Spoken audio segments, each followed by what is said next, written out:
a partir de día con nuestra clase de análisis termodinámico del motor. En primera parte dijimos que íbamos a hacer un pequeño repaso de fundamentos de termodinámica. Hay algunas ecuaciones de termo que las vamos a utilizar, las vieron el semestre pasado, y vamos a hacer un pequeño repaso, así muy cortito, de lo que tiene que ver con las ecuaciones que vamos a utilizar. Entonces, vamos a ver un repaso de fundamentos de la termo. Fundamentos de la termodinámica. ¿Listo?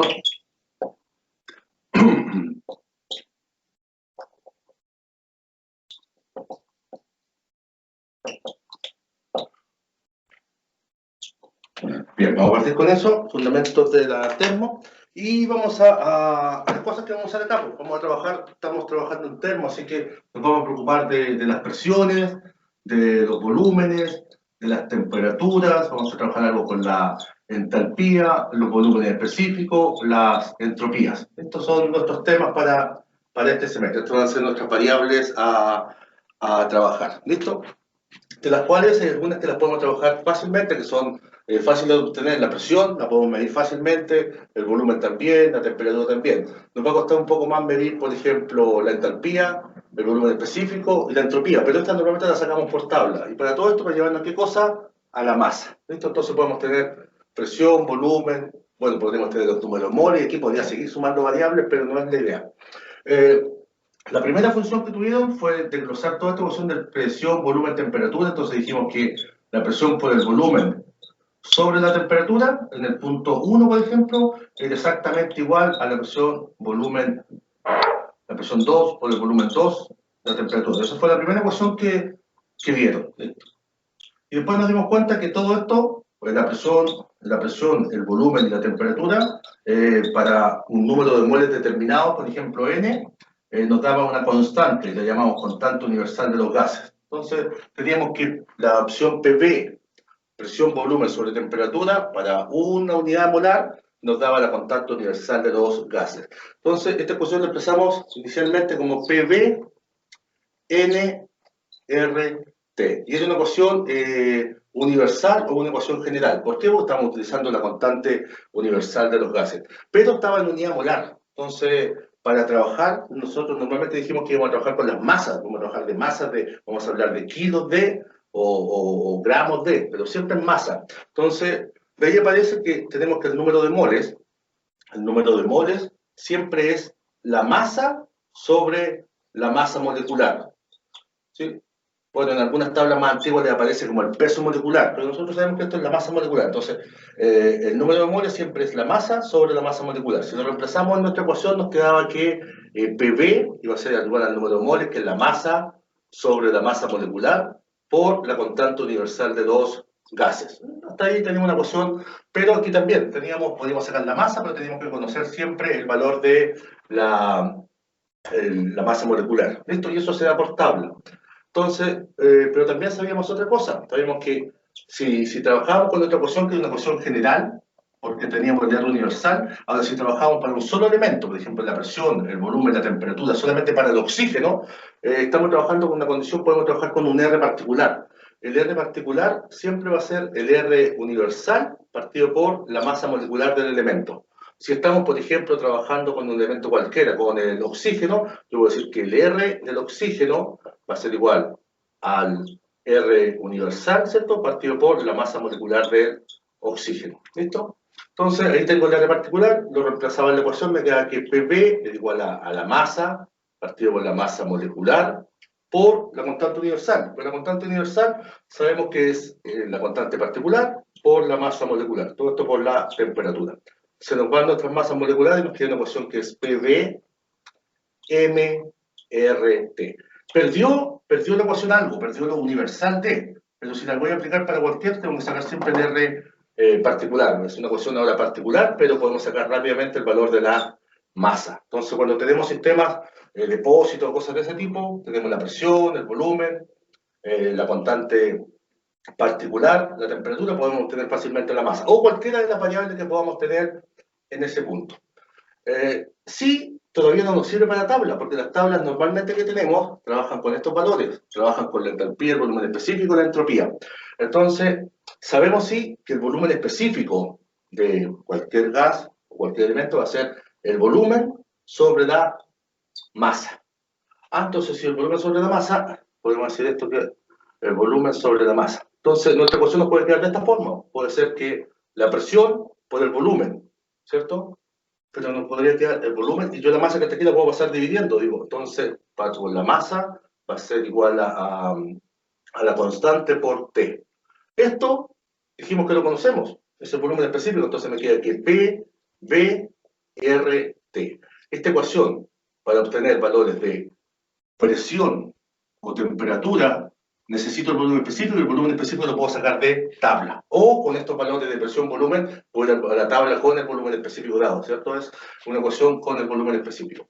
Pero normalmente nosotros no hablamos del volumen específico, por ejemplo, no decimos el volumen específico del agua es tanto, siempre hablamos de la densidad. ¿Qué es lo que es la densidad? La densidad es la cantidad de masa por unidad de volumen. Bien, si ustedes analizan, es el inverso del volumen específico. Entonces, cuando yo digo qué es lo que es la densidad, es el inverso del volumen específico. Así, o si quieren, esto es 1 sobre 1. O al revés, el volumen específico es el inverso de la densidad. Entonces, si yo hago esto, digo que en vez de escribir presión, volumen, me queda 1 partido por la densidad acá, ¿cierto? A ver, voy a escribir, me va a quedar 1 partido por la densidad, va a ser igual a RT. O bien, la ecuación me va a quedar presión, Rho, RT. Donde Rho, ¿qué es lo que es? Es la densidad. Entonces tengo 4 ecuaciones que normalmente se utilizan para esta parte. Cuando trabajo con moles, trabajo con esa. Cuando trabajo con masa, trabajo con esa. Cuando trabajo con tabla y volumen específico, trabajo con esa. Y si trabajo con densidad, trabajo con esa ecuación. ¿Listo? Son las 4 ecuaciones que tengo para gases. ¿Se están acordando de eso? ¿Sí? ¿Alguna duda? ¿Alguna consulta? No, profe. Estamos bien, estamos bien. Listo, valores, no los voy a anotar porque los tenemos en tabla, pero el R, por ejemplo, el R universal tiene varios valores. Tenemos que es 0,082, es 1545 en el sistema inglés y 8,314 en el sistema internacional. Entonces lo podemos encontrar en varias unidades. Pero en las tablas nosotros van a aparecer todos los R que necesitemos. Lo tenemos en bar, está en pascal, están todas las unidades como para que no tengamos que estar haciendo transformaciones. En la tabla de la primera parte aparecen todos los valores de la constante R. Listo, tenemos listo eso. Y después de eso pasamos a la primera ley de la termo, ya cuando teníamos esto. Un detalle. Esto siempre, todas estas ecuaciones que trabajamos es para un solo gas.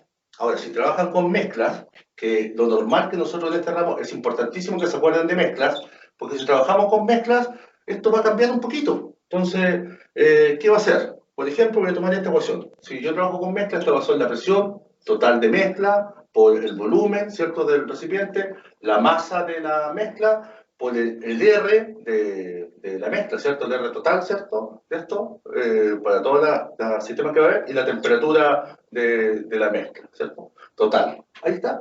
Entonces, pero ¿cómo obtener esto? Por ejemplo, la presión total, no sé si se acuerdan de la ley de Dalton, Dalton plantea en esta parte que si yo tenía un sistema con varias presiones, por ejemplo, presión A, una presión B y una presión C, ustedes decían que la presión total, la PT, va a ser la sumatoria de las presiones parciales, o bien la PT va a ser la presión en A más la presión de B más la presión de C. ¿Listo? Entonces, ahora, si yo quiero saber una presión parcial cualquiera, digo que es la fracción parcial por la PT, o la presión total. ¿Listo? Entonces, ahí tengo para esto. Y igual con los moles. Y aquí sacamos algo que se llama fracción molar. Entonces, yo digo que el número de moles totales que hay acá va a ser siempre los moles del gas A, más los moles del gas B, más los moles del gas C. ¿Listo? O bien, puedo decir que los moles totales va a ser la sumatoria de todos los moles parciales. O bien, los moles parciales va a ser la fracción molar de ese mol parcial, ¿cierto? Por el número de moles totales.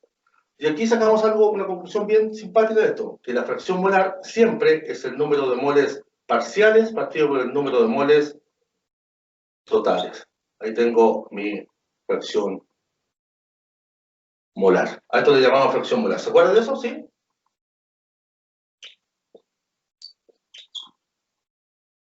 Interesante trabajar con la fracción molar. Me interesa porque vamos a trabajar acá, normalmente los procesos de combustión del cual vamos a hablar, es muy raro que trabajemos con un solo combustible, trabajamos con mezcla de combustible. Entonces, normalmente vamos a estar trabajando con la fracción molar para definir cuánto es el porcentaje de uno dentro de mezcla y cuánto es el porcentaje de otro dentro de la mezcla. Me interesa que de esa parte se acuerdan de la fracción molar? ¿Sí? ¿Algún Yo no, comentario? profe. ¿No? Yo no, la verdad. Ah, ya. Mire, súper sincero, es que si no se acuerdan, no importa, porque lo podemos ver. Si ustedes me dicen, no, de eso yo no me acuerdo, eso lo vemos. Por eso le estoy pasando este pequeño repaso, por si hay alguna falencia en alguna parte, la vamos a tener que ver. Esto, yo les digo, es súper importante, ¿por qué? Porque vamos a trabajar con mezclas. Mira, son las fracciones de. Entonces, de esto, bueno, lo dejamos como punto lo vamos a tener que retomar en algún momento. Cuando veamos mezclas, vamos a tener que retomar esta parte. Yo les cuento, mira, si esto es una tontería lo que voy a decir, si esto es 10, esto es 20 y esto es 30, yo digo que la suma total va a ser 30 más 20 son 50, más 10 son 60. Digo, entonces el número de moles totales es 60. Súper fácil. Y su fracción en molares va a ser cada uno partido por el número total. Mira, la fracción D es como sacar el tanto por ciento en un sistema. No es tan complicado, lo vamos a analizar en su momento. Pero ya sabemos que tenemos un punto que tenemos que visualizar. Nos vamos todos, o algunos sí vieron esto, sí vieron fracciones, vieron mezclas, trabajaron con mezclas,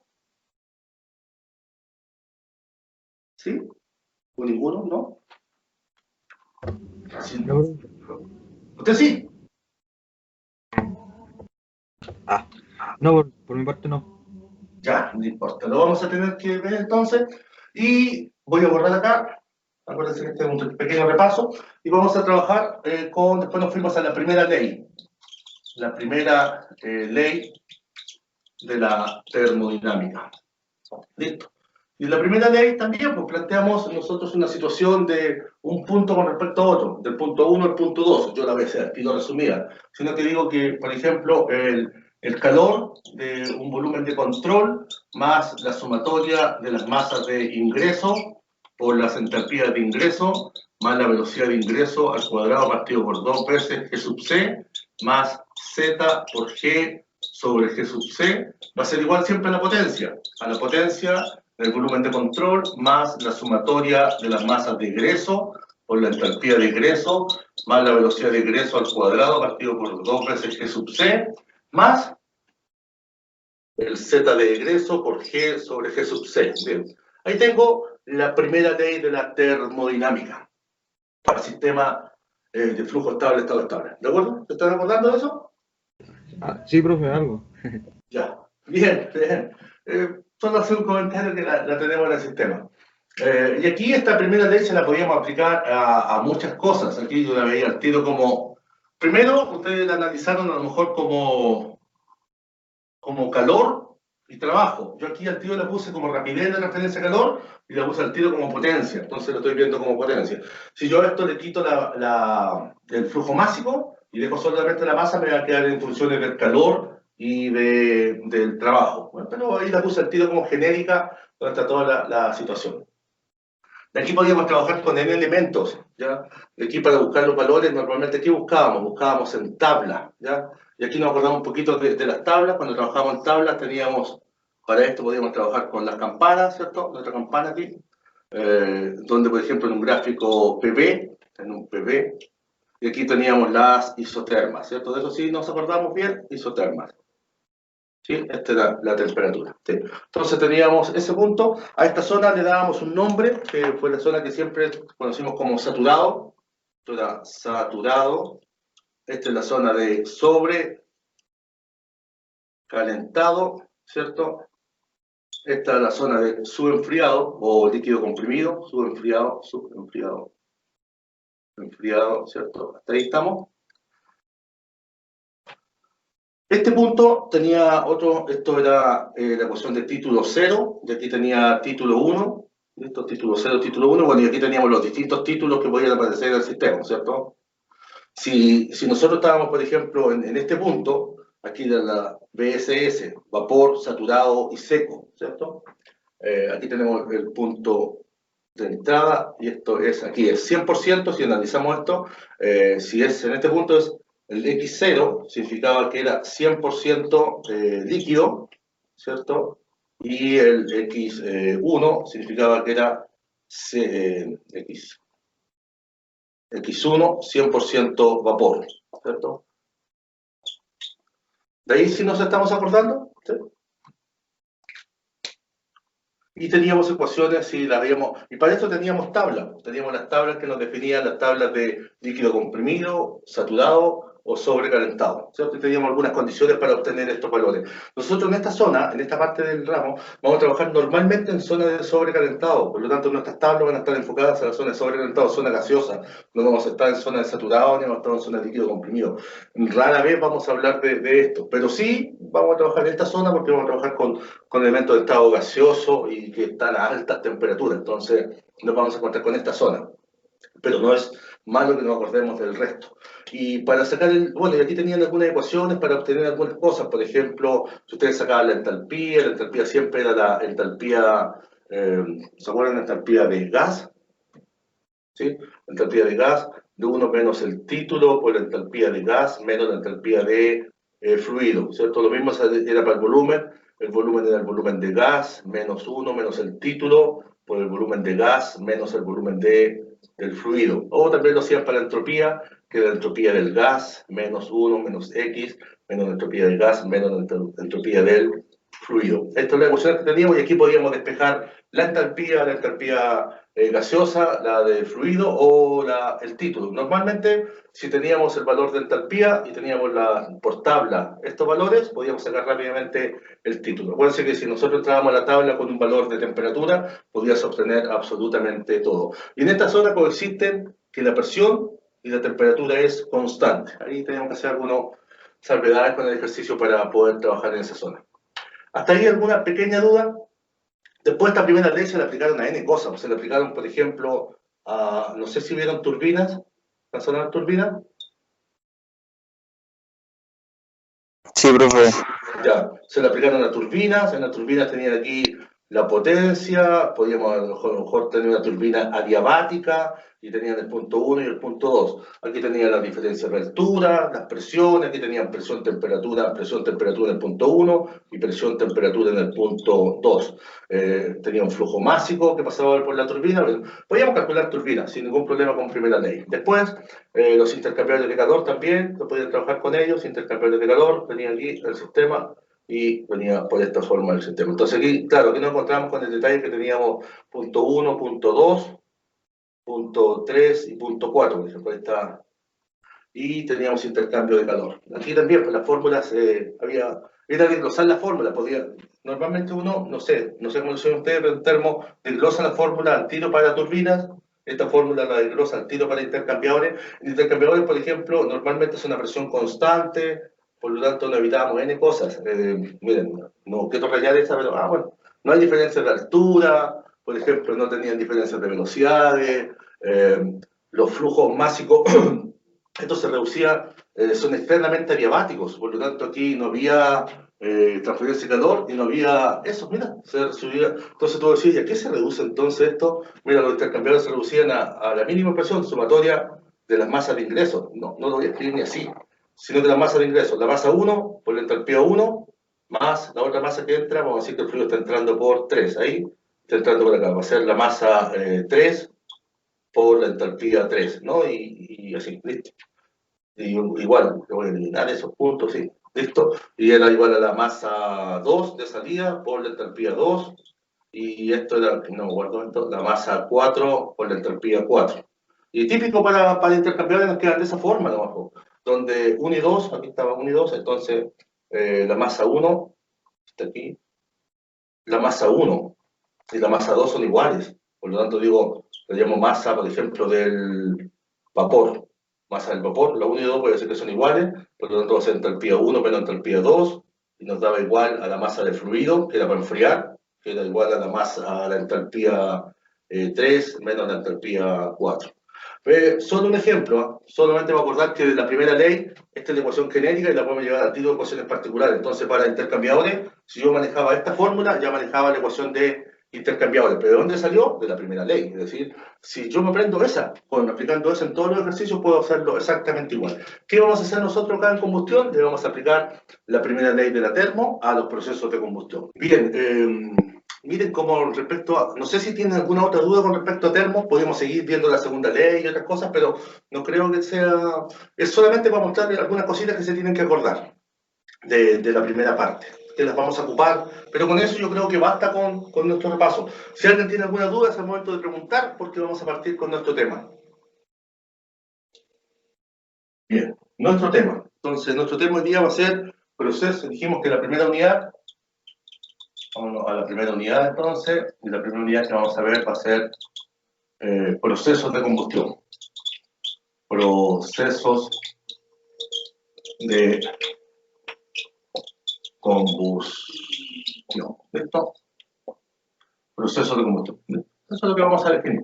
Para ustedes en algún momento tienen que haber hecho prevención de riesgo, ¿cierto? A lo mejor el proceso de combustión tiene que ver muy sencillo como lo que vieron de prevención de riesgo. Para que exista una combustión, ¿qué tiene que existir? Bien. Combustible. ¿Qué más? Aire. Oxígeno, o sea, aire. Aire, bien, aire, oxígeno, en realidad el oxígeno está en el aire, bien, oxígeno, aire, ¿y qué más? Temperatura, creo. Y la temperatura. Y a esa temperatura va a ser la temperatura de inflamación. O sea, no llegamos a la temperatura de inflamación o la temperatura de ignición, no hay combustión. Entonces, cuando definimos un proceso de combustión, es súper sencillo, tiene que existir la cantidad suficiente de combustible, tiene que existir la cantidad suficiente de comburente, que en este caso va a ser nuestro oxígeno o nuestro aire, y tiene que el proceso tiene que llegar a la temperatura de ignición. Si uno de estos elementos no se da, no tenemos un proceso de combustión, ¿cierto? Si no está el combustible adecuado en las cantidades que se requieren, no hay combustión. Si no tenemos el componente adecuado, no hay combustión. Si no llegamos a la temperatura de ignición del combustible, no hay combustión. Algunos combustibles combustionen en forma más rápida, porque su temperatura de ignición es más baja, pero otros tienen temperatura de ignición más alta. Y aquí vamos a ver que algunos combustibles van a combustionar más rápido, porque tienen más elementos volátiles que otros, y algunos elementos, por ejemplo, vamos a algo súper sencillo, a lo que todos manejan, una parrilla. Si ustedes tienen una parrilla, en la parrilla van a tener carbón, van a tener el aire y van a tener su flama de soporte de energía. Si ese carbón, por ejemplo, trae alto porcentaje de carbono, ¿ya? Y bajo porcentaje de volátiles, ese carbón es muy bueno, es un carbón que trae mucho carbono y poco volátil. Pero sin embargo, para encender ese carbón nos va a costar mucho. ¿Por qué? Porque el volátil es el que se enciende. Entonces, nosotros vamos a tratar de combustionar ese carbón y nos va a costar mucho, vamos a tener que inventar sistemas y algunas cosas. No sé si alguno trabaja en parrilla, pero se va a dedicar que se dan cuenta, cuesta mucho prender ese carbón. Pero ese carbón, cuando prende, no se apagó nunca más. Va a permanecer mucho rato. En cambio, tenemos otros combustibles, otros carbones, que ustedes lo ponen en la parrilla, que trae bajo porcentaje de carbono, pero trae alto porcentaje de volátiles. Se acercan con un fósforo ustedes con cartón, se lo muestran y el sistema encendió. Pero muy probable que la carne todavía esté y el carbón se nos acabó, ¿cierto? ¿Se entiende ese concepto? ¿Sí? Sí, profe. Sí, súper claro esto. Entonces, por ejemplo, ustedes tienen que haber visto hicieron tecnología de los materiales, ¿cierto? ¿Sí? O ciencia de los materiales se llama.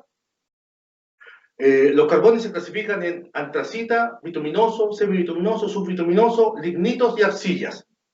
Y según su capacidad mire, esto solamente para hablar de los carbones, nosotros vamos a hablar de combustibles más o menos, hay combustibles sólidos, líquidos y gaseosos.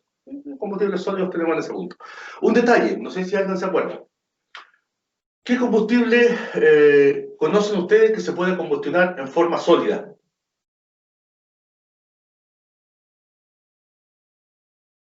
¿Por qué no? El carbono, ¿no? El carbón. No. A ver, cambiemos la pregunta mejor. ¿Qué combustible conocen ustedes que se pueda combustionar en forma líquida?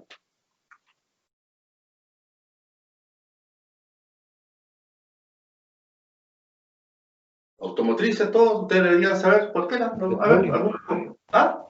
El petróleo. o la O benzina.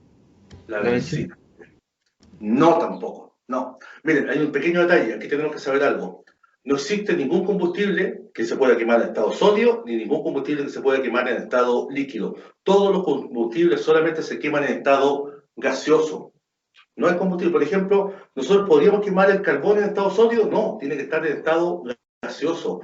Es por eso que el carbón, por ejemplo, que está en la parrilla, ustedes lo que se quema es la zona gaseosa, lo que está sobre el carbón, la parte sólida nunca se quema. ¿Estamos?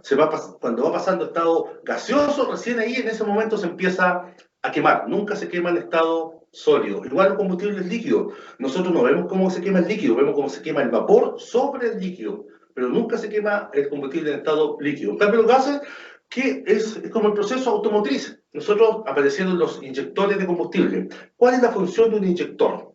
Bien, todo automotriz acá, ustedes me pueden decir esto. ¿Cuál es la función del inyector en un motor?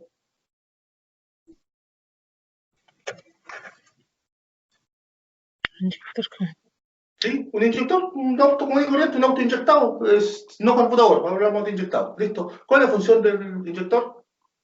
La más sencilla que a ustedes se le ocurra, cualquiera.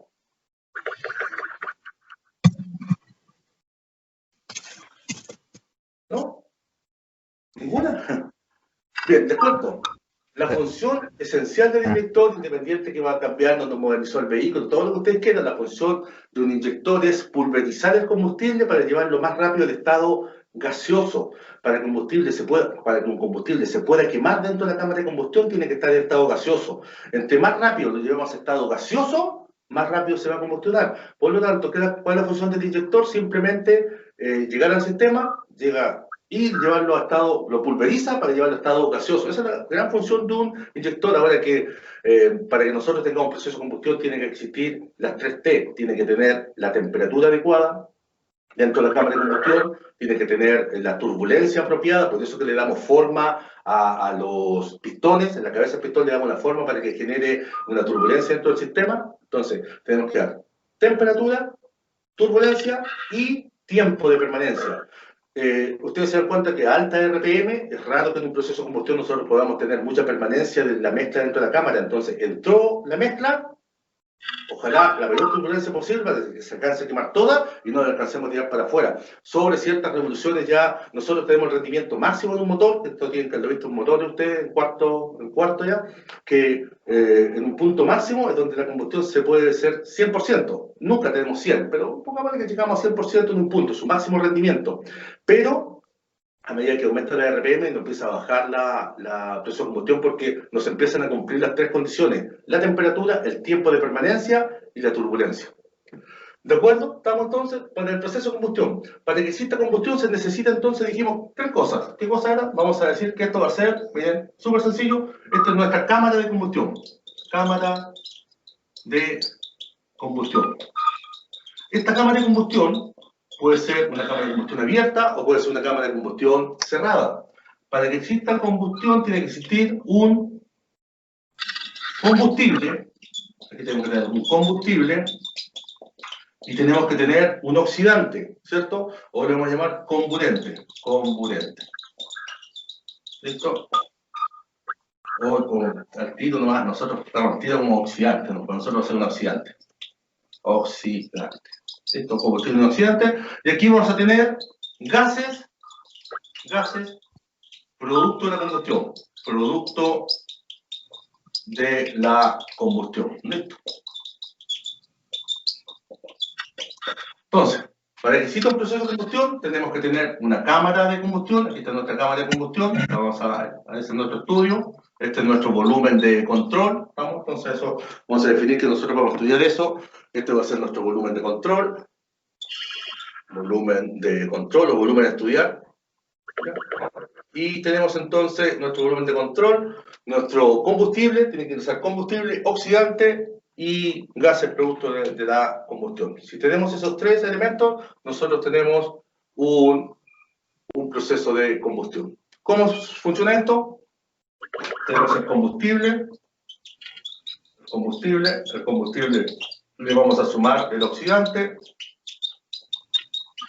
Va a haber un proceso en el sistema donde acá vamos a tener los gases o los productos. Vamos a llamar productos, ya sabemos que de aquí en adelante gases, productos de la combustión para nosotros son productos y estos elementos de entrada le vamos a dar nombre también. De aquí en adelante estos elementos que están en la entrada se van a conocer como reactivos y los productos que están en la salida se van a conocer como productos gases de productos.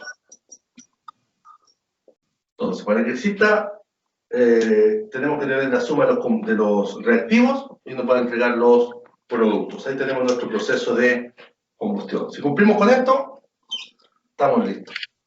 La cámara de combustión dijimos que podía ser abierta o podía ser cerrada. Ahora, de aquí vamos a ver que hay cámaras de combustión ideales que la vamos a hacer adiabática, pero normalmente en los procesos vamos a tener la salida del calor, ¿cierto? Entonces, aquí vamos a ir aplicando todos estos sistemas, entonces combustible, oxidante, cámara de combustión, productos. ¿Alguna duda hasta ahí? No. ¿No? En algunos, nosotros pusimos oxidante, pero les comento que en algunos textos, si ustedes están estudiando los textos, esto es combustible, lo que pusimos recién ahí, a esto lo llaman comburente, y a esto lo llaman producto. ¿Listo?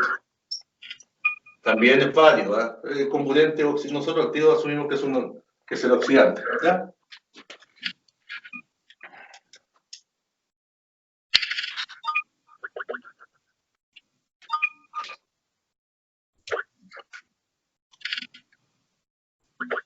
¿Hasta ahí alguna pequeña duda?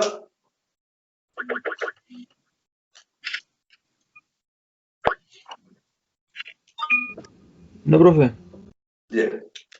Entonces, vamos a... Listo, tenemos listo esto, nuestro sistema. Lo que sí tenemos que estar súper claro que en los sistemas, aquí va a haber, a esto lo vamos a hacer una ecuación química para esto, vamos a decir que esto no es esto es simplemente un balance químico de la situación, y este balance químico tenemos que estar conscientes de qué cosa, que el número de moles de entrada siempre no tiene por qué ser igual al mole de salida, pero sí sabemos que en este balance químico la masa se mantiene constante, o la masa de ingreso al sistema tiene que ser exactamente igual a la masa de egreso, ¿ya?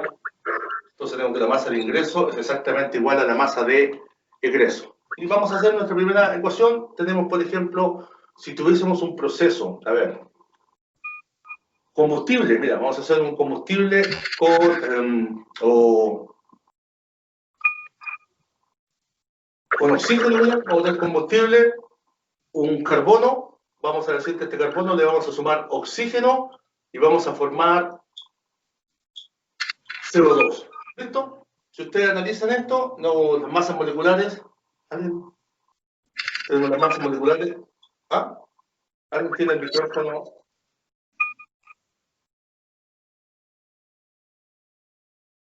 La masa, por ejemplo, del carbono, la masa molecular del carbono, va a ser ¿cuánto? 12. La masa del oxígeno, ¿cuánto es? La masa del oxígeno es simplemente 16, 1, 32 los dos, ¿cierto? Y bueno, estoy dando números enteros, ustedes después lo van a ir viendo en su tabla, estos valores siempre, esto es 12 como algo. ¿Alguien tiene ya sus tablas a mano, no? Para que veamos las masas moleculares. Voy a trabajarlo de esta forma, sí, número cerrado. Y esto va a ser la masa no la conocemos, ¿listo? Pero sabemos cuánto es, va a ser 32 más 12, debería dar 44, ¿listo? Estas son las masas moleculares del sistema. Y ahora vamos a ver si esto se cumple con respecto mira, pero si nosotros lo miramos en forma molar, tenemos que un mol de carbono más un mol de oxígeno nos entrega exactamente, ¿cuántos moles de CO2? Nos entrega un mol de CO2. Ya nos dimos cuenta que el sistema lamentablemente no hay un equilibrio molar. Un mol más un mol nos da voy a poner un mol acá, nos da exactamente un mol, ¿listo? No tenemos un equilibrio molar, pero sí tenemos que tener un equilibrio másico. Yo digo, la masa de esto va a ser el mol por su masa molecular, ¿cierto? Yo sé que el número de moles, lo vimos recién, es la masa sobre la masa molecular. Si quiero conocer la masa va a ser el número de moles por su respectiva masa molecular. Si aplico eso en ese punto, digo que un mol, ¿cierto? Un mol por la masa del carbono, masa molecular es 12, por lo tanto aquí tengo esa masa, ahí está mi masa. Después digo que esto es un mol por, esto es 1632, ¿cierto? Y nos tiene que dar exactamente igual acá. Un mol por, la del CO2 es 44. Por lo tanto digo que, a ver, esto va a ser 12 más 32, y esto es 44, 12, 44 kilogramos de combustibles, o en este caso de reactivos, es exactamente igual a 44 kilogramos de productos. Es decir, se cumple la conservación de la masa. Es decir, en un proceso de combustión, si entran, por ejemplo, 10 kilos, salen 10 kilos. Un ejemplo, si yo ingreso un kilogramo de combustible a un automóvil, yo se les pregunto estas cosas porque yo sé que ustedes son todos automotrices y se manejan harto en la parte mecánica. Si ingreso a un automóvil, a un motor de un automóvil, un kilogramo de combustible, ¿cuántos kilogramos de agua salen por el tubo de escape? Aproximadamente, no quiero el valor exacto. ¿Cuántos kilos de agua saldrán?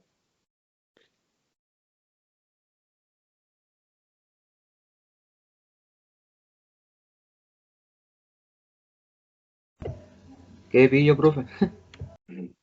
Bueno, les cuento que si entra un kilogramo de combustible al motor, por el tubo de escape por lo menos tiene que salir 1.6 kilos de agua, ¿ya?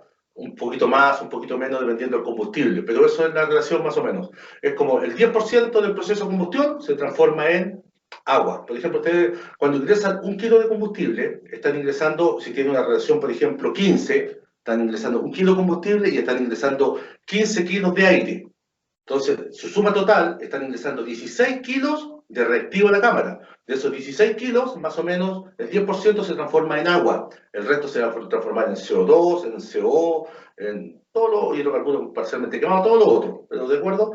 Pero más o menos el 10% es agua. Entonces, de un kilo de combustible sacamos como 1,6 kilos de agua por el tubo de escape. Entonces, es normal que salga agua por el tubo de escape. La vemos cuando el tubo de escape está frío, porque se condensa el agua, sale en estado gaseoso, se condensa en el tubo y la vemos salir en las mañanas. Pero sin embargo, todo el día está saliendo la misma cantidad de agua, pero ya después no la vemos porque sale, el tubo se calienta y sale en estado gaseoso, así que nosotros no vemos el agua. Pero siempre está saliendo agua por el tubo de escape, eso estamos súper claros, ¿cierto? Todo mecánico, así que eso para ustedes es tema muy sencillo. ¿Dudas hasta ahí? ¿Alguna consulta? Si entendemos esto, estamos listos, ya estamos al otro lado. ¿Alguna pequeña duda? ¿Todos claros? No, profe, está claro. Está súper claro, ¿cierto? Vamos bien, vamos bien. Entonces, vamos a hablar un poquito de cada uno de los elementos. Ya sabemos que nuestro proceso de combustión se compone del combustible, los gases productos, que el calor, que el comburente y todos estos elementos. Vamos a desglosar cada uno de estos términos. Entonces, nos vamos a ir al primero, vamos a hablar de combustibles. Voy a borrar acá y nos vamos a ir al primer punto, que simplemente es combustible.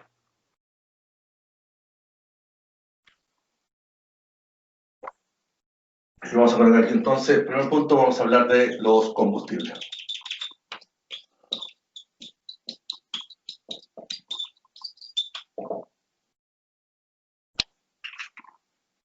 Bien, vuelvo a decir, yo voy insistiendo con ustedes que son mecánicos, pero ¿qué es lo que es combustible? ¿Quién tiene claro lo que es un combustible? ¿Alguien algún comentario sobre qué es lo que es un combustible?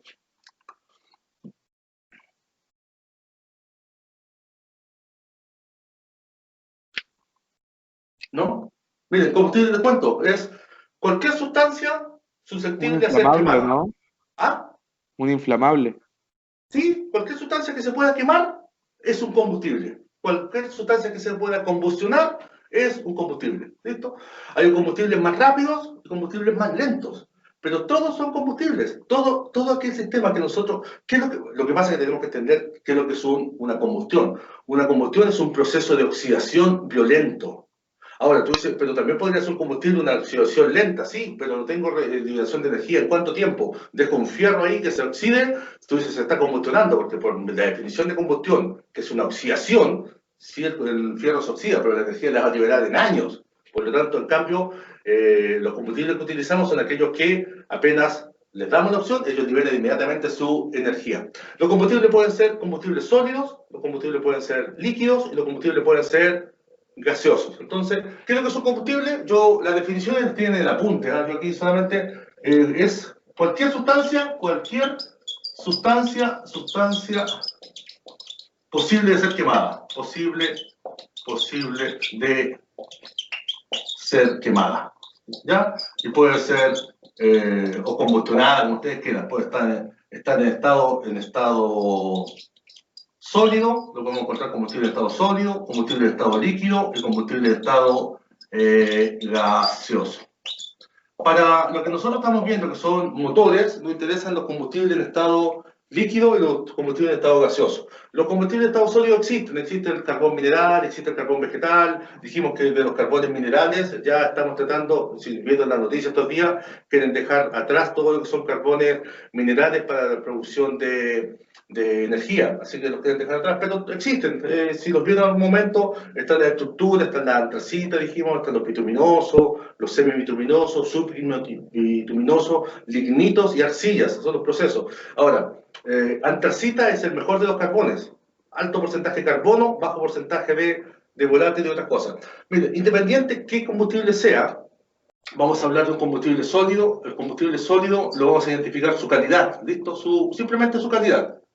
Su calidad va a estar dada por el porcentaje de carbono. Porcentaje de carbono, ¿listo? Si tiene más porcentaje de carbono, es de mejor calidad, ¿listo? Y aquí aparece, podemos decir que el de mejor calidad es la antracita, ¿listo? Solamente para recordar esto cultura general porque se lo estamos dejando de lado ya, porcentaje de carbono. Después, también hay un cierto porcentaje de azufre. Lamentablemente los combustibles se componen de hidrógeno, carbono y azufre. El azufre es el que no queremos que esté. Queremos carbono, queremos hidrógeno, además queremos un hidrocarburo puro, pero normalmente tienen azufre. Y los azufre, lo más importante en la calidad es su porcentaje de azufre, ¿cierto? Este porcentaje tiene que ser, ojalá, lo más bajo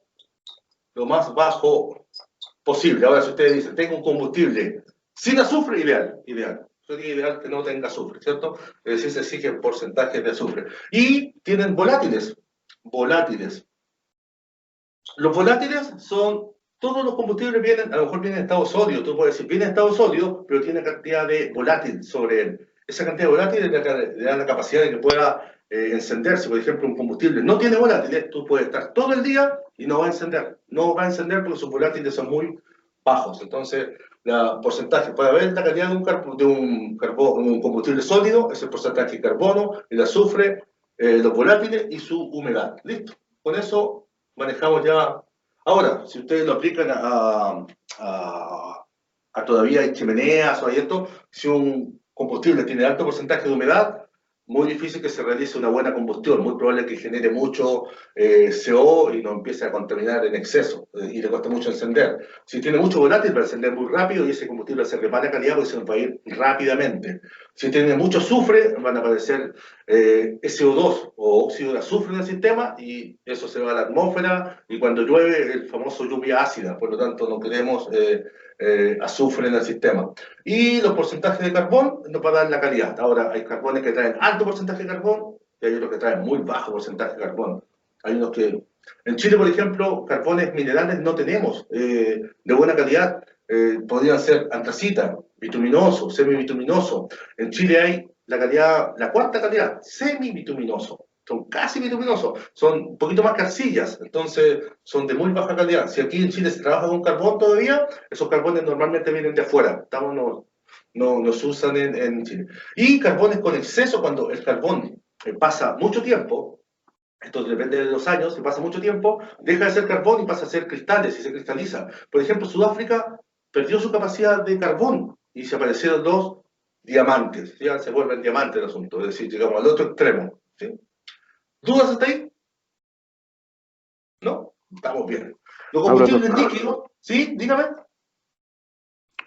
No le decía que no tenía ninguna duda. Listo, bien, vamos bien. Acuérdense, si alguien tiene alguna duda, no se quede con las dudas. Yo sé que este ramo no es difícil, tampoco es fácil. Y si alguien tiene duda, pregunte. Si esto es preguntar, ojalá sea lo más interactivo posible, si no, se me seca la garganta tanto hablar.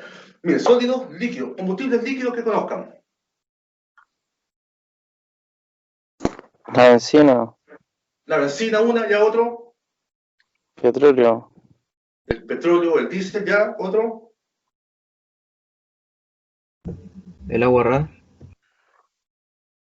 El agua ras. Sí, también, mira, mira. Bien, gas, ya que lo comentó, vamos a ver aquí. Ustedes en su punto tienen toda la familia de glosar, yo la voy a desglosar en 4 familias nomás. Así, mira. Vamos a decir que los combustibles se van a clasificar vamos a nombrar un nombre más técnico, menos de libro. Vamos a decir que existen las parafinas, existen las oleofinas, existen los acetilenos, y existen los aromáticos, ¿cierto? Ustedes después lo van a ir viendo que esto se va desglosando y vamos cambiando los nombres y se pueden ir subdividiendo y otras cosas. Cuando hablamos de las parafinas, son las más sencillas, son las que tienen carbono, ¿ya? N número de carbonos, tienen hidrógeno y tienen 2 números de nitrógeno, estos son los moles, ¿estamos? ¿Cuántas unidades tiene? Esto y esto va a ser más 2. Aquí tenemos las oleofinas que son CnH2n, tenemos los acetilenos que son CnH2n menos 2 y tenemos los aromáticos que son CnH2n menos 6. ¿Listo? Por ejemplo, lo que nosotros ocupamos normalmente son parafinas, son combustibles parafínicos. Por ejemplo, a ver, los vamos a mencionar algunos. La fórmula dice que es, para que sea una parafina, para que sea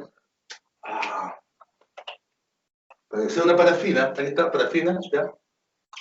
Una parafina, dijimos, tiene un nombre técnico, esto es NH2N más 2, listo, está, una parafina.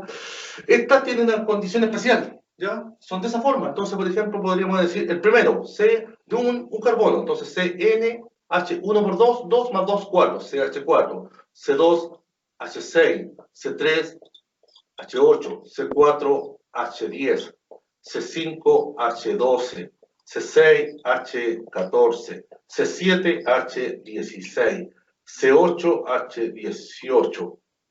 Podría seguir, pero no, voy a parar. Ya.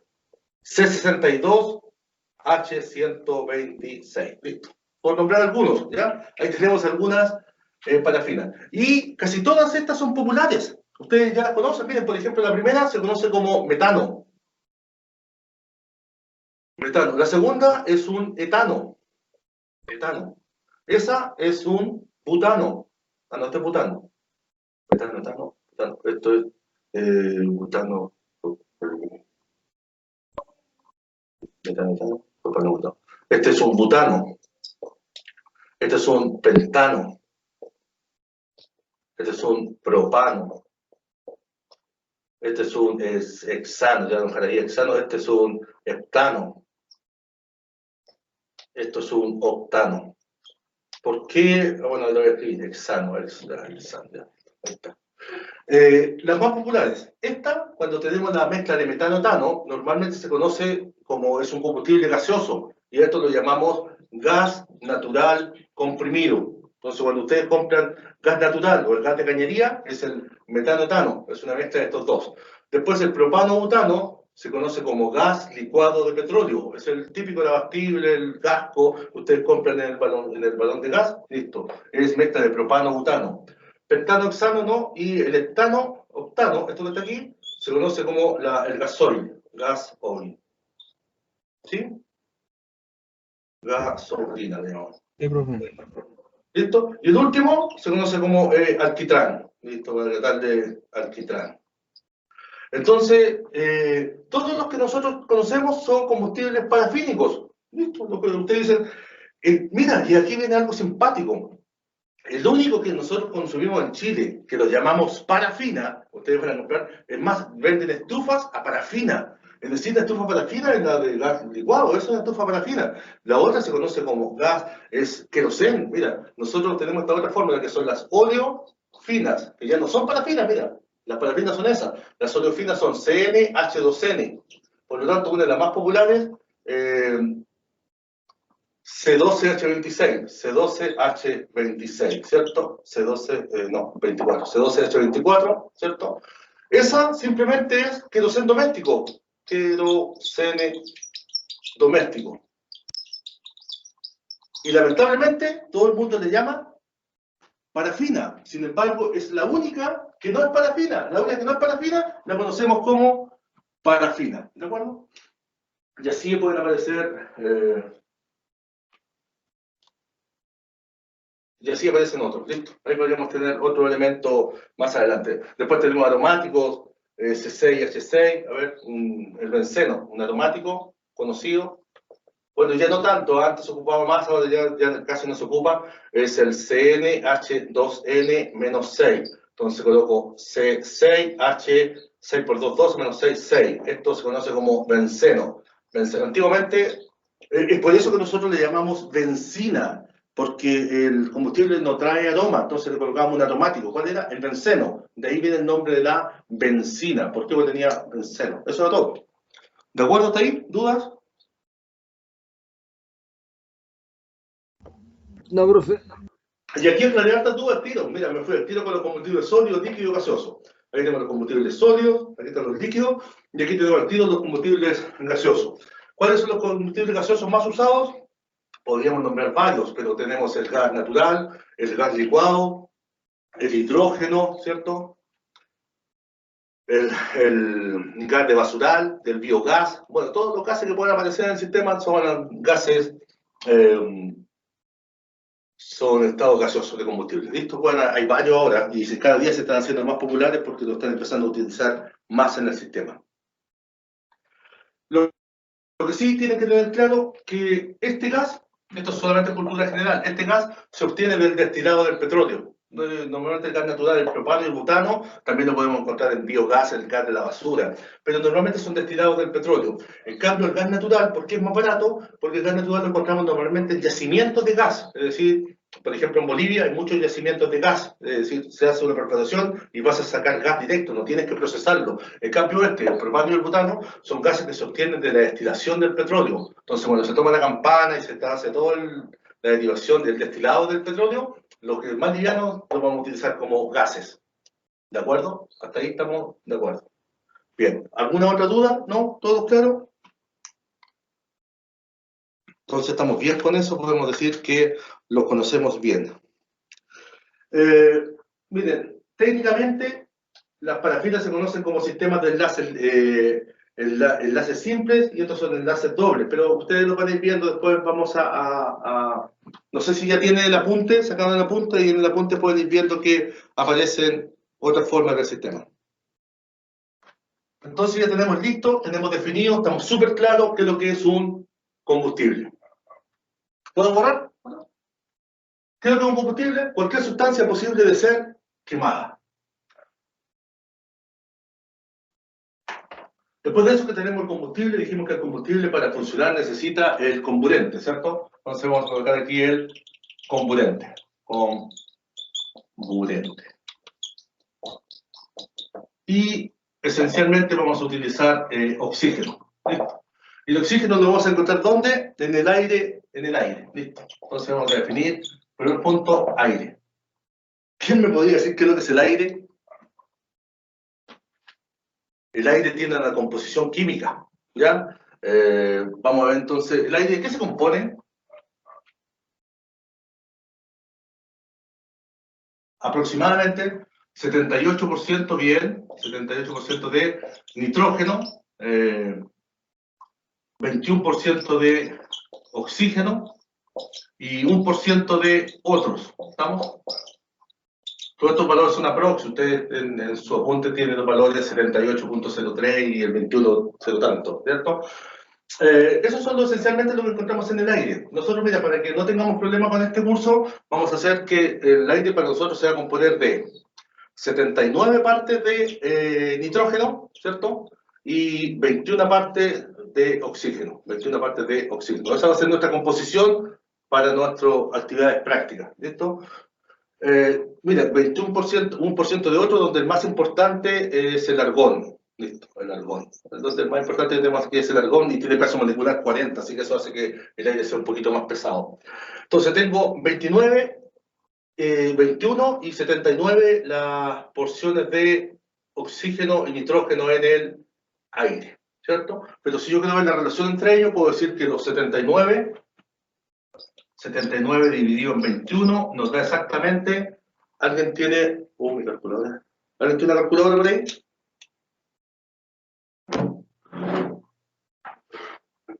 ¿Sí?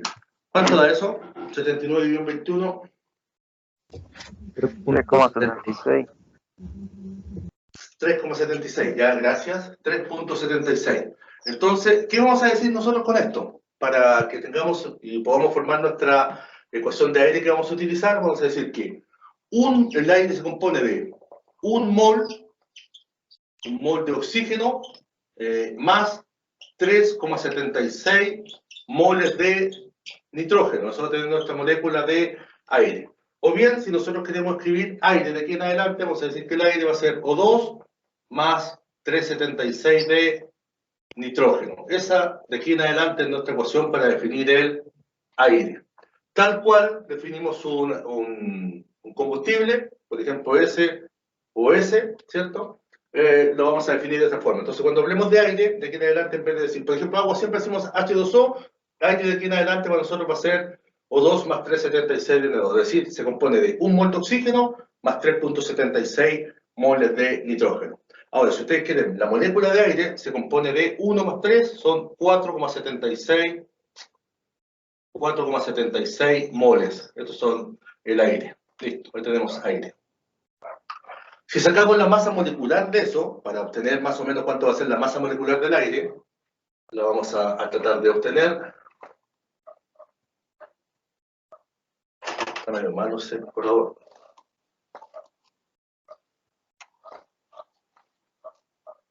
Entonces, del aire vamos a decir que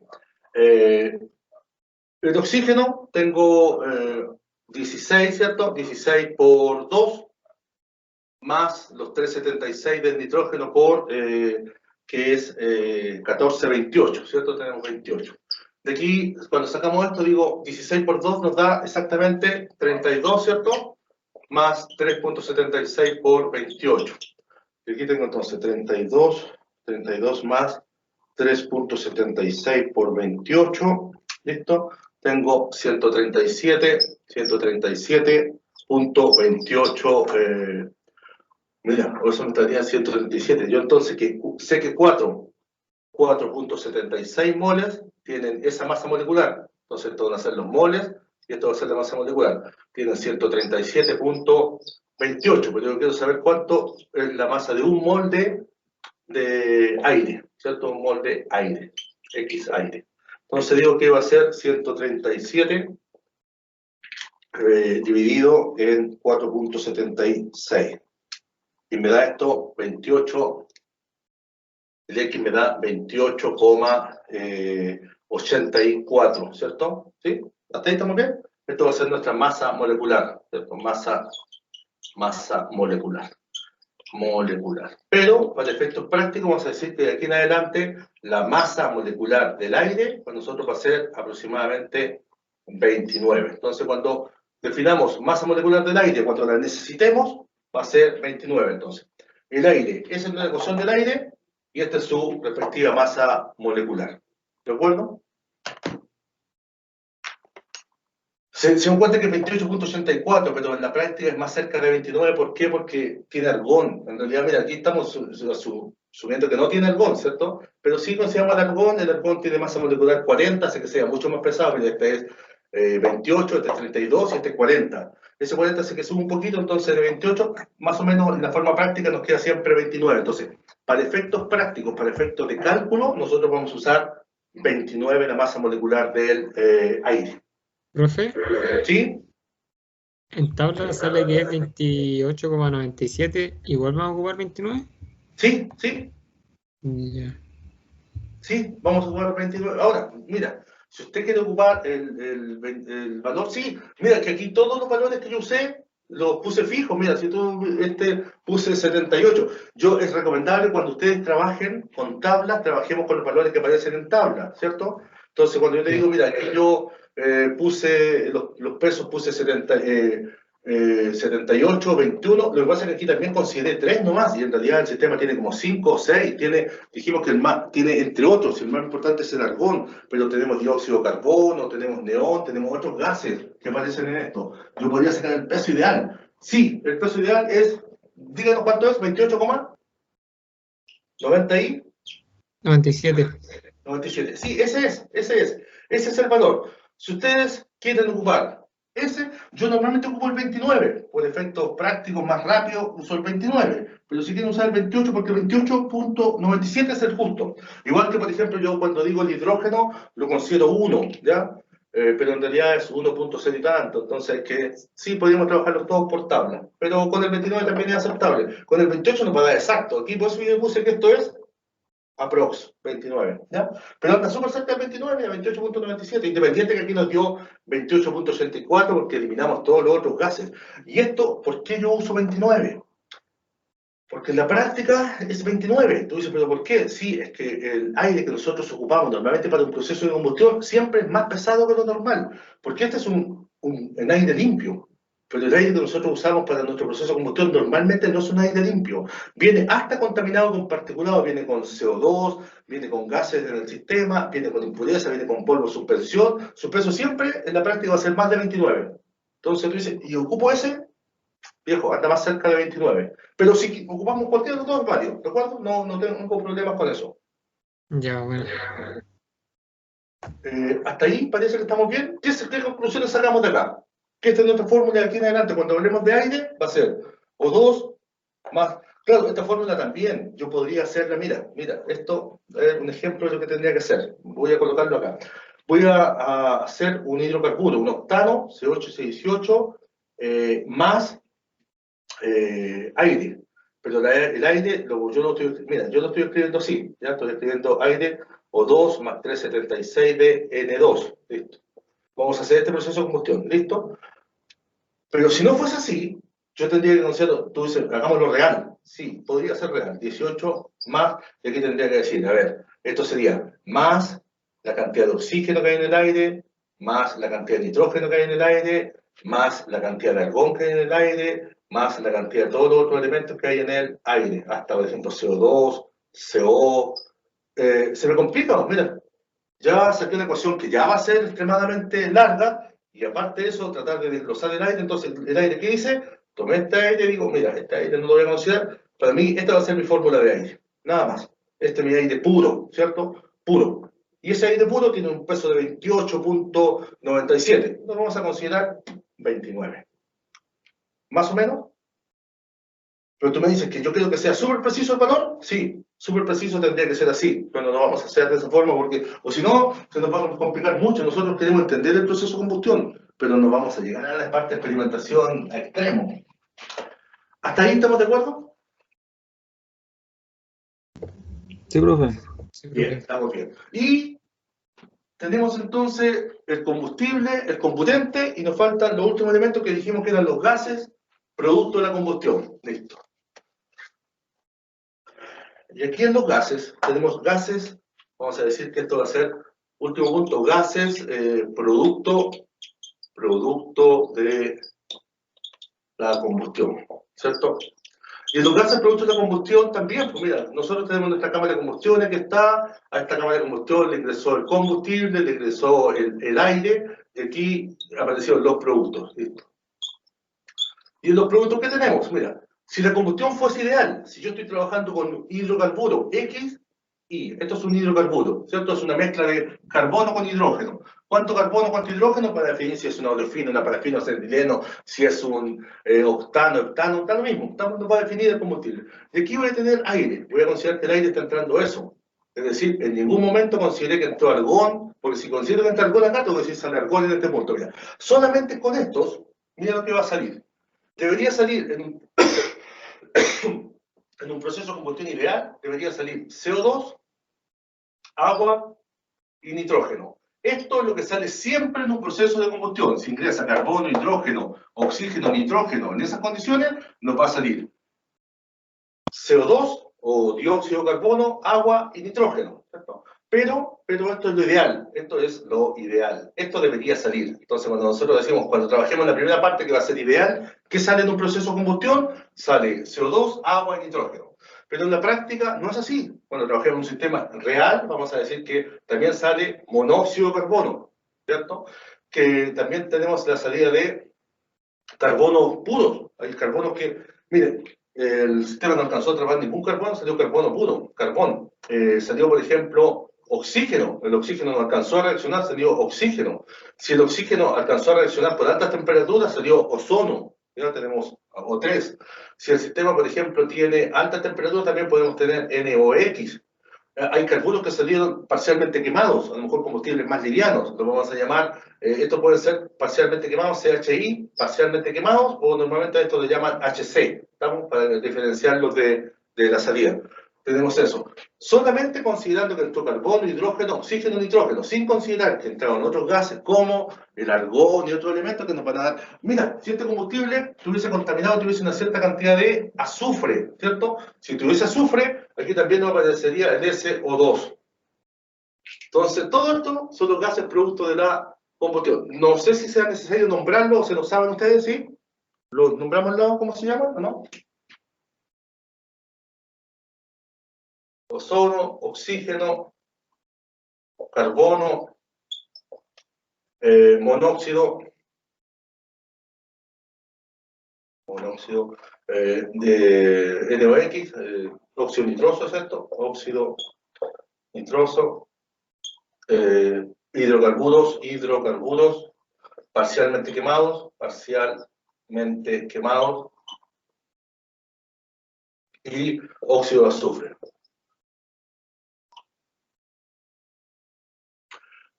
Esto es dióxido de carbono, dióxido de carbono. Esto es agua, cuando es agua, es nada que decir por agua, y lo otro es nitrógeno. Listo, eso sale de los gases producto de la combustión. ¿Qué andamos buscando nosotros? ¿De qué se trata este ramo? Andamos buscando que ojalá en los gases producto de la combustión solo salga eso. Eso es lo que andamos buscando. Normalmente nos pasa que en los sistemas aparece todo esto, pero nosotros queremos que solamente, ¿cómo hacerlo para que en los gases tengan solamente dióxido de carbono, agua y nitrógeno? Y nada más, no que no salga nada más. Ahora, si ingresó azufre, no hay nada que hacer. Si el combustible tiene azufre, va a salir dióxido de azufre, no hay otra opción. Si tiene azufre, todo el azufre se transforma en dióxido de azufre y sale por tubo escape como dióxido de azufre, ¿cierto? El nitrógeno, sería ideal que nosotros tuviésemos cámaras de combustión solamente con aire, con oxígeno, ¿listo? Y no poner esto, porque esto, ¿qué es lo que hace? Hace que entró el nitrógeno aquí y salió el entró el nitrógeno aquí y salió el nitrógeno acá. ¿Qué es lo que hizo? Lo único que cambió fue su temperatura, ¿cierto? Es decir, y para cambiar su temperatura tengo que aplicarle calor. Si le aplicamos calor, perdimos energía. Entonces, al calentar el nitrógeno estamos perdiendo energía en el proceso. Y si entró, miren, si hay exceso de temperatura del sistema o algo pasó, aparece el NOx. El ozono aparece cuando hay arco eléctrico. Por ejemplo, si tenemos que en el proceso de combustión no hay una buena, la chispa tiene casi generando un arco muy grande y en esa zona no alcanzó a haber mezcla homogénea, reaccionó el oxígeno y generó ozono, ¿cierto? ¿Ustedes conocen el ozono? Sí, el ozono normalmente se da en la zona donde hay arco eléctrico. Cuando van a la fotocopiadora, ese olor que encuentran cuando el sistema fotocopiado se sienten que es como un olor a limpio. Cuando ustedes van a la fotocopiadora sienten que la sala de la fotocopiadora está limpio. No es que esté limpio, sino que hay exceso de ozono por el arco eléctrico de las máquinas que están trabajando. ¿Hasta ahí alguna pequeña duda? ¿Algún comentario sobre esto? ¿Alguna pregunta?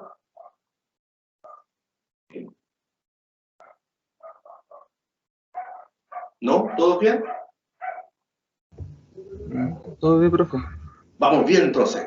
Y por último, lo que andábamos buscando, nuestra definición. ¿Qué es lo que es combustión? Hicimos que la combustión se produce entonces por el combustible, por el componente, y vamos a tener como producto los gases producto de la combustión. Esto son lo que tenemos que analizar. Este semestre nos vamos a dedicar a analizar los gases producto de la combustión y qué pasa en el proceso, cuánto calor se libera en el proceso de combustión, cómo tiene que ser la cámara, todas esas cosas que tienen que ver con por qué hay que inyectar el combustible, por qué no usar carburador, o cuál es la garantía de un inyector sobre un carburador, por qué usar temperatura de ignición, cómo aumentar la temperatura de ignición, cuándo bajar la temperatura de ignición, cuándo utilizar. Ustedes, yo sé que lo saben, hicieron motores, así que saben cuál es la diferencia entre una bujía de grado térmico alto y una bujía de grado térmico bajo, para ver cuál es la que hay que utilizar para distintos combustibles. Eso está súper claro, ¿cierto? Esos son temas que yo ni me voy a meter con ustedes, yo sé que lo manejan súper bien. ¿Y qué es lo que era entonces combustión?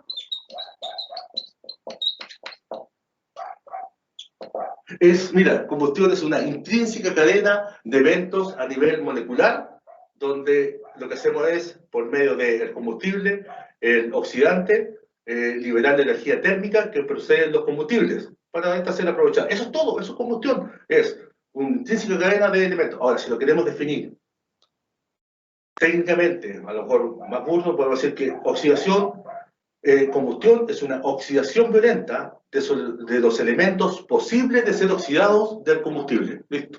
Con el propósito de la liberación de la energía térmica. Yo considero que esa es más sencilla porque nuestro tema dice que la combustión es un proceso de oxidación violenta. Oxidación violenta. Por ejemplo, el cuerpo humano se dice que en todo momento se está combustionando, ¿sí? Nosotros nos estamos combustionando todos los días, pues estamos en un proceso de oxidación, a lo mejor a largo plazo, pero estamos en un proceso de oxidación. El combustible, lo que hacemos es el proceso de oxidación violeta, dice ahí, violenta, ¿cierto? El proceso de combustión violenta de los elementos posibles de ser oxidados. Posibles de ser oxidados del combustible. ¿Con qué propósito? Con el propósito de liberar la energía térmica. O la energía nomás, no es térmica. ¿Listo?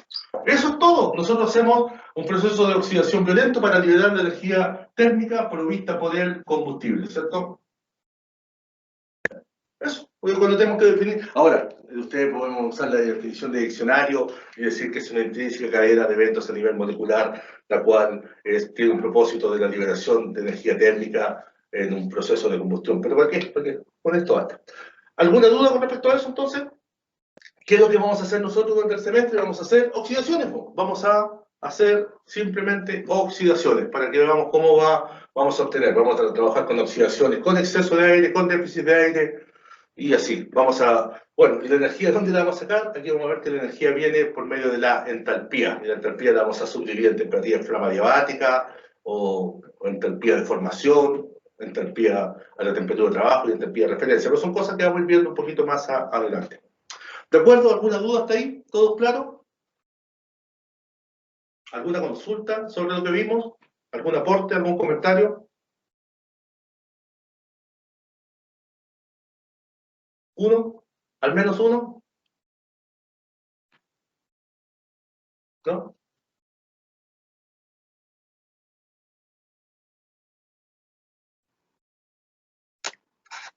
Profe, entonces Sí, dígame. durante el año vamos a ver puros cálculos de lo que es mezcla de combustible y oxígeno. Puro cálculo de eso. No.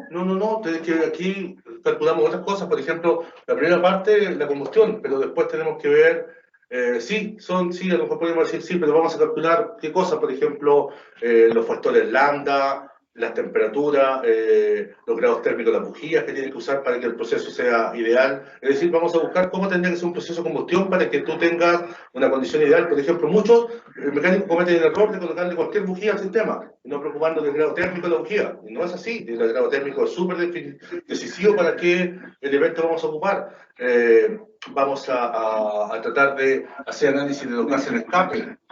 Sí, tiene que ver con eso. Vamos a ver cuánto de energía térmica liberada, tenemos que ver curvas del sistema, por ejemplo, ver las curvas de rendimiento, vamos a ver las curvas de potencia, vamos a ver las gráficas. Yo sé que ustedes vieron en algún momento esto, pero vamos a calcular esto. Vamos a calcular, por ejemplo, si ustedes hicieron el ciclo, ¿ahí?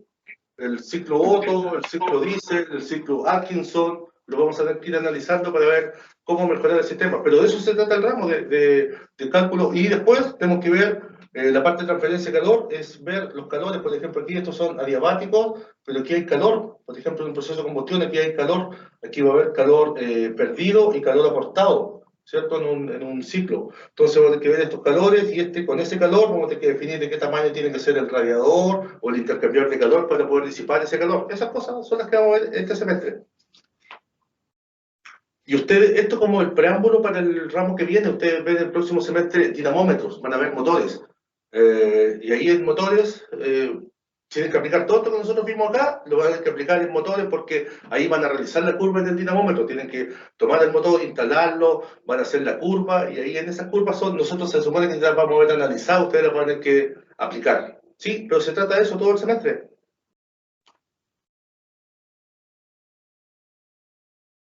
¿Contestamos con eso su pregunta, no? ¿No? Sí, profe, todo claro. Sí, pero de eso se trata, es la termodinámica aplicada al motor. Por eso que se llama, ese es el nombre, análisis termodinámico del motor. Es decir, vamos a hacer todo lo que tenga que ver con trabajo, calor, potencia en un motor. ¿Sí? Y para eso partimos con el proceso de combustión.